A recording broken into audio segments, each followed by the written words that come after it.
mag-secret file, ay ilike mo muna ang video na to at mag-subscribe na sa aming YouTube channel. Don't forget to click the notification bell para hindi ka nahuhuli sa latest episode ng DJ Rocky's Secret Files.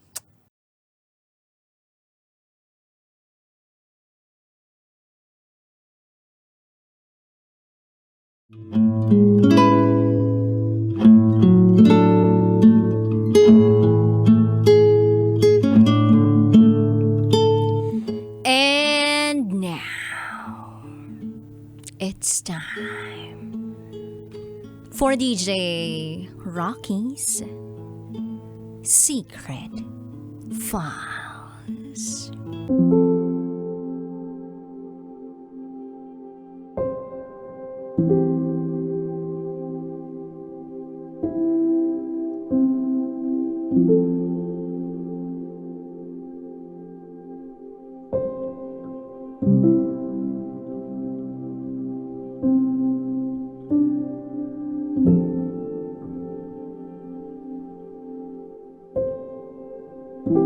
Gusto ko nang magkaroon ng sariling pamilya. Pero hindi pa pwede. Kasi kailangan kong unahin ang mga kapatid ko.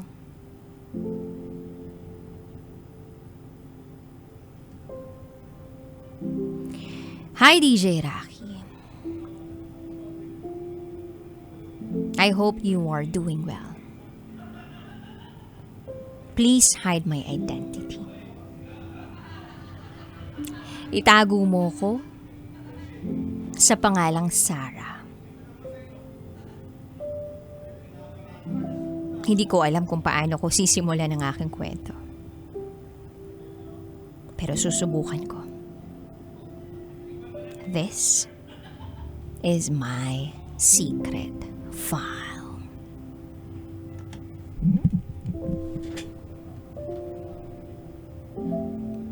Panganay ako sa aming magkakapatid. Bata pa lang ako, ay mulat na ako sa realidad ng buhay.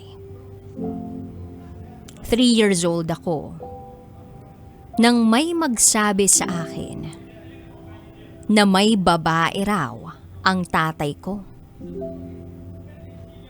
Na agad naman na pinabulaanan ng tatay ko. Lumipas ang ilang taon. Minsan, isinama ako ng tatay ko papuntang bayan. Meron kaming nadaan ng isang babae. Iniangkas niya ito. Sa hindi inaasahang pagkakataon at sinasadyang pagkakataon, merong nakakita sa amin. Nakasama namin ang isang babaeng hindi ko naman kilala. Sinabihan ako ng tatay ko na kung sakaling magtanong ang mga tao sa paligid, ang sabihin ko raw ay kapatid niya, yung babaeng kasama namin. Tita ko raw yun. At dito na nagsimula ang magulo at malungkot naming buhay. Naulit nang naulit ang pangyayaring yun. Ilang beses niya akong isinasama sa pakikipagkita niya sa babae niya. Hindi ko magawang magsumbong sa nanay ko. Dahil sa totoo lang, nung panahong yun, hindi pa mulat ang mga mata ko na ang tatay ko ay gumagawa ng kabalbalan. Bukod pa roon, natatakot ako. Natatakot ako na baka mag-away sila mama at papa. Natatakot ako na baka kapag sinabi ko yun kay mama ay maghiwalay sila. Isang bagay na pinagsisisihan ko hanggang ngayon. Ang hindi maging totoo sa mama ko. Then unti-unti kaming napababayaan ng papa ko.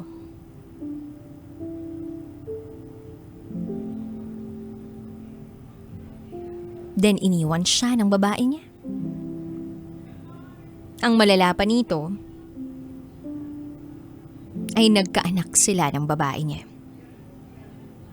Iniuwi pa niya ang anak nila sa sarili naming tahanan. Tinanggap at pinatawad ni mama si papa. Sa katunayan, inalagaan pa ni mama ang anak ni papa sa ibang babae.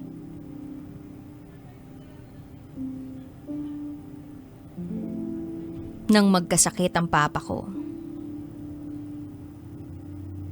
narinig ko mula sa bibig niya na hindi raw siya magpapadala sa ospital kung hindi raw kasama ang babae niya.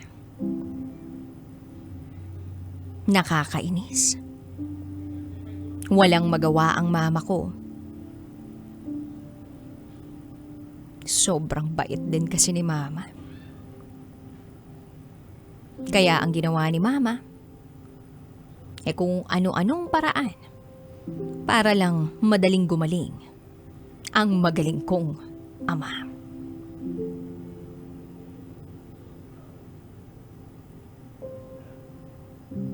Akala namin, titigil na si papa sa pambababae niya. Dahil tuluyan na siyang iniwan ng babae niya. Pero hindi siya nakontento. Habang inaalagaan ni mama ang anak ni papa sa ibang babae, naghahanap pa rin pala ng iba ang tatay ko. Nalaman ng mga kamag-anak ni mama at nagdesisyon na sila na panahon na para imulat si mama sa katotohanan na kailangan na niyang iwan si papa. Isa sa mga tito ko ang nagtanong kung paano nagawa ni papa na magloko uli.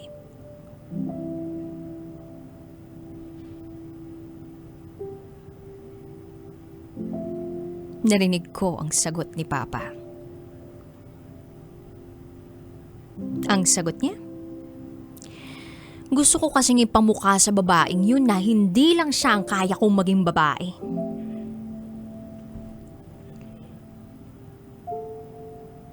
Ten years old ako that time. Tuluyan nang naghiwalay sina mama at papa. Umuwi kami ng probinsya. Akala ko mas magiging okay ang buhay namin. Pero hindi pala. Mahirap pala. Bihira magsustento si papa sa amin. Magpapadala lang siya kung kailan niya gusto. Lahat ng trabaho ginawa ni mama.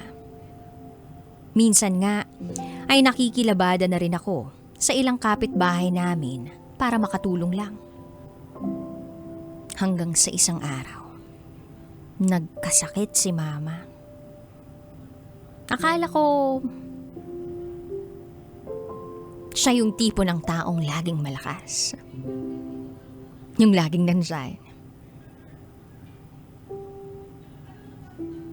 Yung wala siyang mararamdaman kahit anong sakit. Pero isang araw, kinailangan niyang madala sa ospital. At dahil nasa probinsya kami, kulang ang mga gamit sa ospital. Kaya dinala namin si mama sa mas malaking ospital sa probinsya namin. Agad siyang inoperahan. Pero sa kasamaang palad, hindi na niya ito kinayanan. Hindi siya nakarecover. Binawi na ng may kapal ang buhay ni Mama.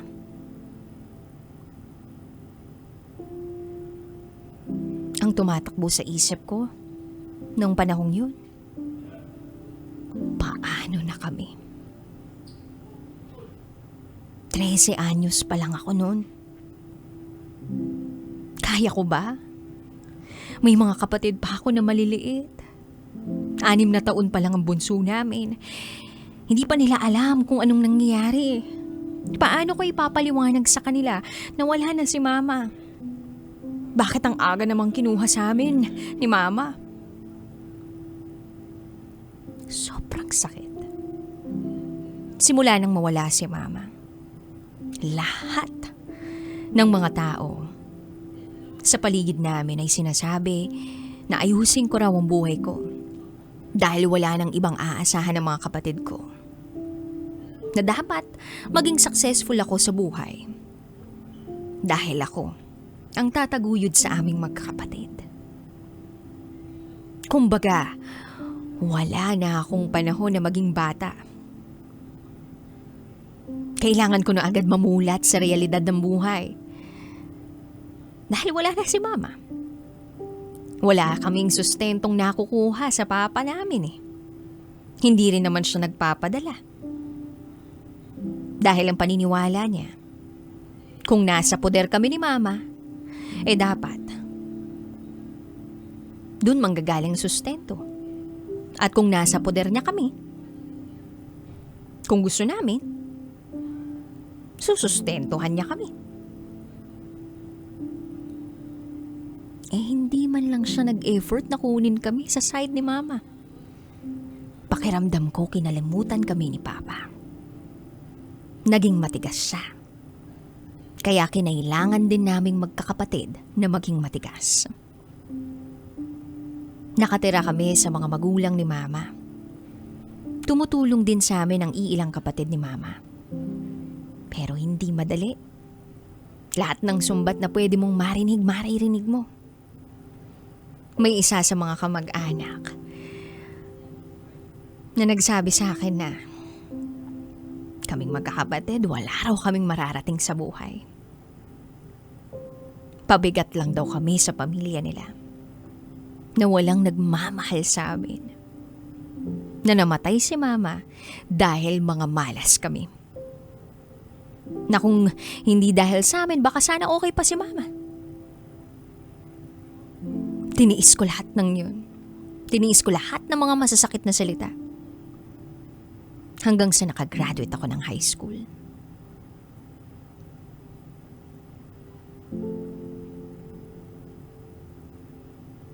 Tandang-tanda ko pa. Yung mga kaklase ko noon, nakaplano na sila kung saan sila mag-aaral ng kolehiyo. Pero ako wala. Hanggang sa nagtanong ako sa kanila kung saan ako mag-aaral. Yes, DJ Rocky, tinanong ko sa poder na ni Mama kung saan ako pwedeng mag-aral ng kolehiyo, pero ang sagot nila sa akin, wala raw silang napag-usapan tungkol sa pag-aaral ko.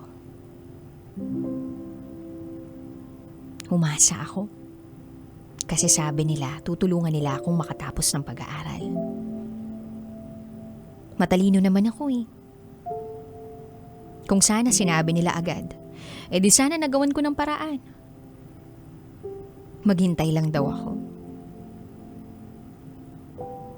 At wala akong magawa kundi umiyak ng umiyak. Gusto kong makapagtapos ng pag-aaral. Buti na lang, yung isa kong kamag-anak ay naawa. Pina-enroll niya ako sa kolehiyo. Kaya lang, kahit nagpapadala siya ng pambayad ko sa matrikula, may naririnig pa rin ako.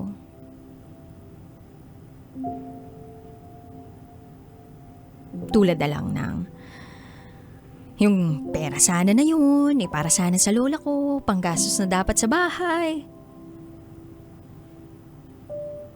laging may sumbat.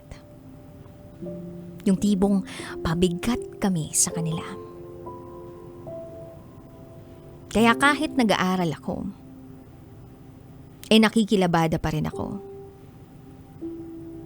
Nagtututor ako, nakikitrabaho ako para may pandagdag gastusin lang. Kasi kulang eh. Wala namang kaming karapatang magreklamo. Nakakapagod. Naisip ko na sumuko na lang na tama na.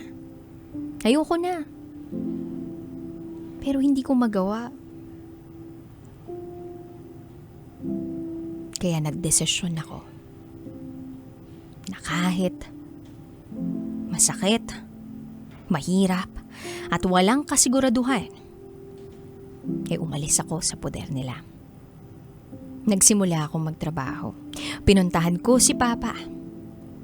At doon nakita ko kung paano niya mahalin yung mga anak niya sa bago niyang babae. Sa babae na pinili niya kaysa sa amin na una niyang pamilya. Binibigay niya lahat ng gusto nila samantalang kami. Wala kaming karapatan. Kahit mabigyan man lang ng sapat na pera sa pangangailangan namin. Luho, wala. Kailangan praktikal. 16 years old ako, nagpapadala na ako sa mga kapatid ko kahit maliit na halaga, makatulong lang. Hindi ko binitiwan ang pangarap ko. 18 years old ako, pumasok ako sa modeling. Nag-car show ako. Tapos may narinig na naman ako. Bakit daw ang taas-taas ng pangarap ko? Wala naman akong pinag-aralan. Sino raw ba ako? Ay, ang hirap pala na pag inaasahan mo ang pamilya mo na sumuporta sa'yo, yung humila sa'yo pataas, pero sila pa pala ang hatak sa'yo pababa. Na kahit anong gawin mo, wala eh. Parang hanggang dito na lang tayo.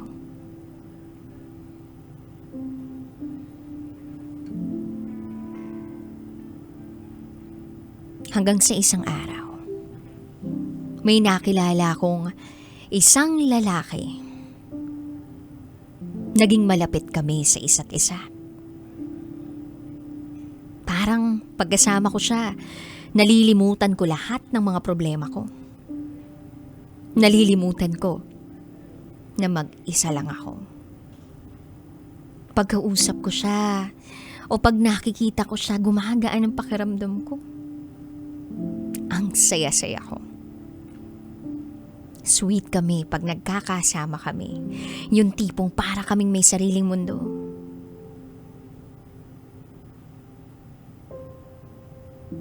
Parehas naming sinusuportahan ang isa't isa sa pag-abot ng kanya-kanya naming pangarap.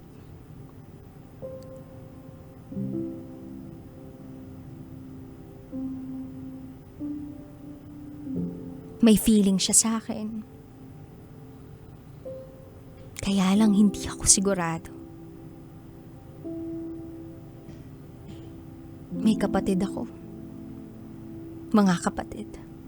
Yung isang kapatid ko gusto niyang mag-aral. Anong uunahin ko? Hanggang sa nagdesisyon ako. Nang mawala si Mama, kinailangan kong magtrabaho.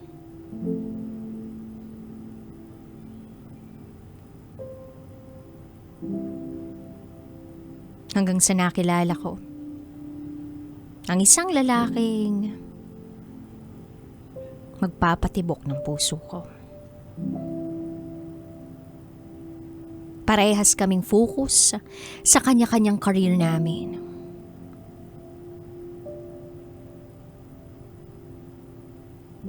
Then one day, inamin niya sa akin na may gusto siya sa akin. Na may feeling siya para sa akin. medyo hinaluan niya ng konting biro kaya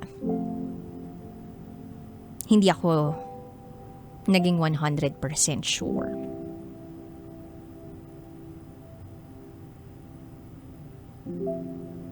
Pero gustuhin ko man,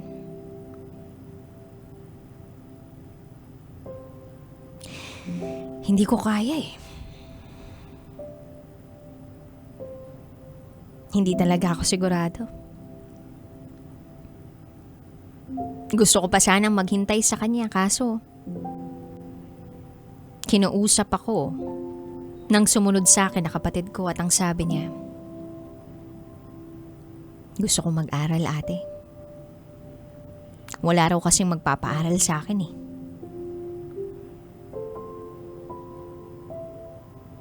Kahit mahirap. Nagdesisyon ako na mag-ibang bansa para masuportahan ko ang mga kapatid ko. Sa baba ng sweldo dito sa Pilipinas, hindi kakayanin na mapag-aral ko ang mga kapatid ko sa kolehiyo. Kung sa akin aasa ang mga kapatid ko, at kung aasa rin ako sa sarili ko, kailangan kong umalis ng bansa.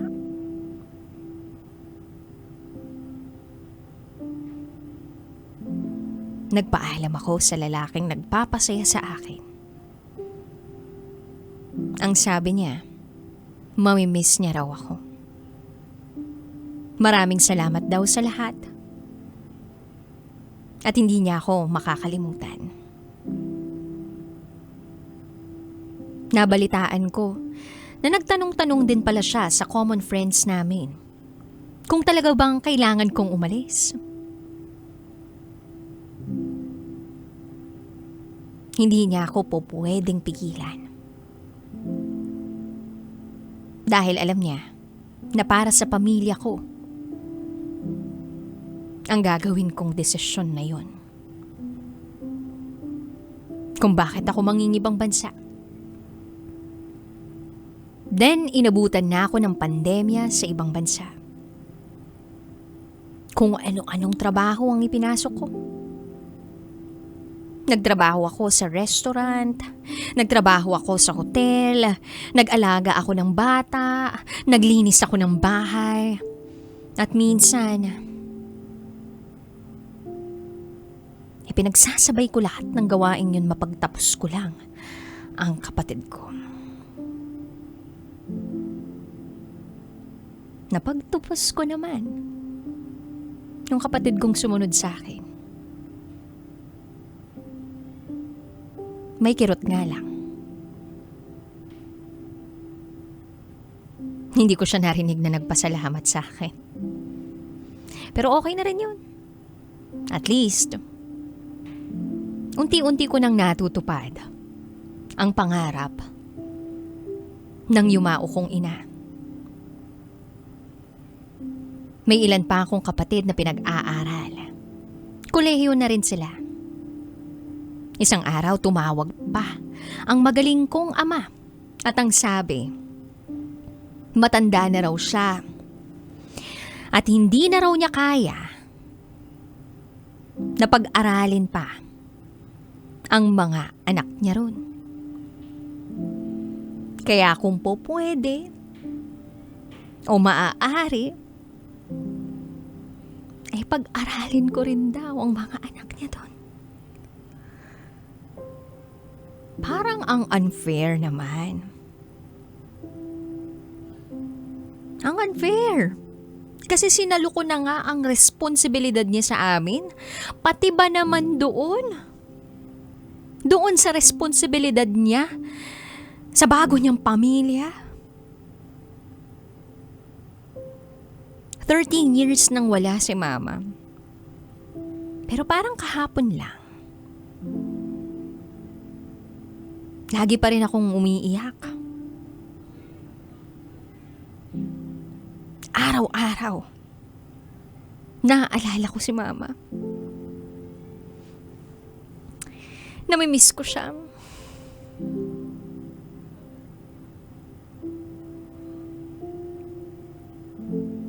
Sa bawat kilos ko. Sa bawat desisyong ginagawa ko. Ang hiling ko sana, proud siya sa akin. Nakikita niya siguro na pagod na ako. Pero hindi ako pwedeng mapagod. Hindi ako pwedeng magkasakit. Hindi ko nga alam kung kailan. Kung hanggang kailan ko makakaya to. Basta alam ko na hanggat humihinga ako, ilalaban ko to. Yan tungkol dun sa lalaki na minsay nagpasaya ng buhay ko. Naging bahagi ng buhay ko. Ang balita ko, may nobya na siya. Sana masaya siya. At sana natupad na yung pangarap niya.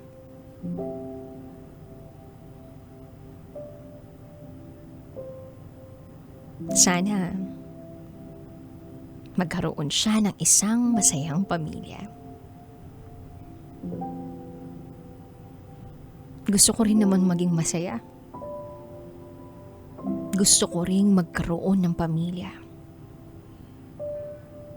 Pero hindi pa pwede. Kasi kailangan ko silang unahin. Kailangan kong unahin ang mga kapatid ko. I have to give up my dreams. So my siblings' dreams can come true. Kahit gaano ako kapagod. At kahit gaano pa ako kalungkot. Tatayo ako. At ilalaban ko to. Hanggang dito na lang po, DJ Rocky. Maraming salamat sa oportunidad na makapagbahagi ng kwento ko. Muli, ako si Sarah. At ito, ang aking secret file.